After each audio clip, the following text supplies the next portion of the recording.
Staten, the original writer for the Bungie Halo games, has returned as project lead for Halo Infinite. This is great news, as the last Halo game had a subpar story than the last one. Although it's not all sunshine and rainbows, this feels quite concerning that they're bringing in a new project lead so late into the game's development. This would show how much of a pickle 343 is in developing Halo Infinite. Hopefully, 343 can get their crap together and release an on-par Halo gaming campaign. Moving on, Netflix just greenlighted an 8-part episode for Resident Evil 2. Apparently, it will jump between two different timelines and focus on the 2 daughters of Dr. Albert Wesker. Assuming it will follow a similar filming, that of The Witcher, it's likely it will take 2 full years until its release. While it is concerning, Netflix being Netflix, and the last 2 attempted adaptations of Resident Evil into TV weren't great, it seems like the co-runner is a Resident Evil fan, so we can hope the showrunners know what he's doing. Hey, it's Noah. Sorry, we're trying to get used to the whole transition thing.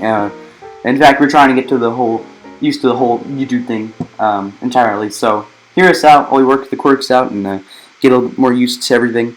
So anyway, I want to talk about the new Ratchet and Clank game, Ratchet and Clank Rift Apart. So basically, the game's going to debut on PS5. And this Thursday night in Gamescom, Insomniac Games gave a little bit of a deeper look into the gameplay. And from what we see, it follows the fact that Ratchet and Clank battle Dr. Nefarious, who wields the powerful Dimensionator, shredding the dimensional integrity of a futuristic alien city, Megalopolis. End quote. So, yeah, that's what it looks like, and I gotta say, the first game was phenomenal. You know, everyone really enjoyed it. I enjoyed watching people play it. I know I'm really not good on playing games. I don't own very much games, but it looks like people enjoyed the games. I enjoyed watching people play the games, and I'm sure many of you also know that the movie was not on par with the game. It was it did not match up at all. It fell very short. But anyway, we're not here to talk about movies. We're here to talk about games. In which case, Rift Apart looked very cool. I'm very interested about this. I have high hopes for it, because again, to have to follow up a game like the first one, it's probably very nerve-wracking. So I have high hopes that they're not going to fail this one, but we really can't tell, can we? So the other thing I want to talk about is Crash Bandicoot 4.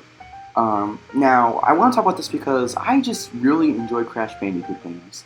You know, it's really fun playing them, and you know what? It's just as fun watching other people play them for some reason. And I don't know what it is, but just the overall game, the overall idea, the story, everything, just overall really fun, and I really like the game.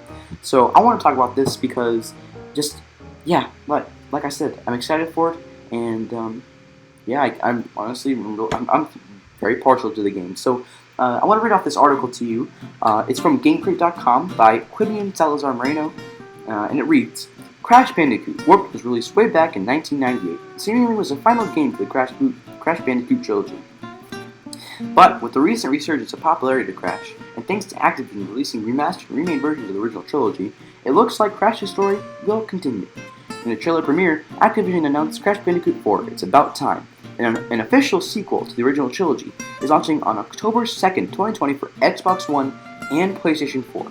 It's a brand new game, built from the ground up, and picks up where Warp left off after Neo Cortex, Dr. Entropy, and Yuki Yuki were last stranded on a distant planet. After decades of fruitless attempts, the trio finally make their escape, ripping an evil scientist-sized hole in the fabric of space-time in the process. Now all that stands between them and total dominion over the multiverse are 2 fuzzy marsupials from Insanity Island, according to a press release. Crash Bandicoot 4, It's About Time, stands on the shoulders of the corporation gameplay we all fell in love with in the 90s, said Paul Yan, co-studio head at Toys for Bob, the studio developing the game. This epic new adventure spans space and time, introducing new ways to platform that both longtime fans and new players alike will enjoy mastering. Get ready to fall in love with the mutant marsupials all over again.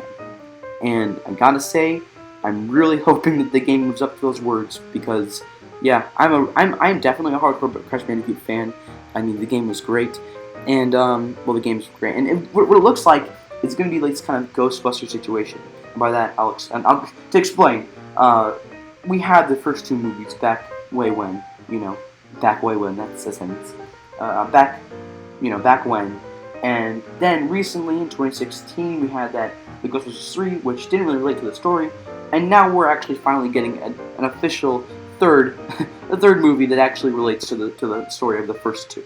So, and it's looking like it's going to be the same situation as that, where we're actually picking up where the actual, last two games left off, which I'm happy about because I'm excited to see where the story goes, and yeah, and honestly, I'm going to be honest right now, I honestly, I'm not worried, I'm not, I always am very optimistic when going in when games are being created and being released, because honestly, I gotta have high hopes, and I feel like maybe it's a bad thing, but if it's bad, then well, then it's gonna be a bummer, but it's okay, yeah, I'm not worried. I think it's gonna be great, and I can't wait to see what happens.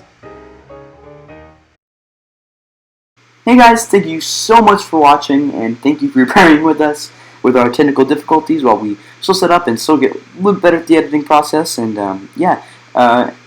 Thank you so much for watching again. If you want to, and if you really enjoyed, please drop a like. It's very, very much appreciated. And subscribe if you're willing. Now, I'm really glad we were able to get Ryan on board for this one today. I know it was very short. He didn't have very much time. But I'm glad we got him on, and hopefully you'll see more of him. Alright, that's it. See ya.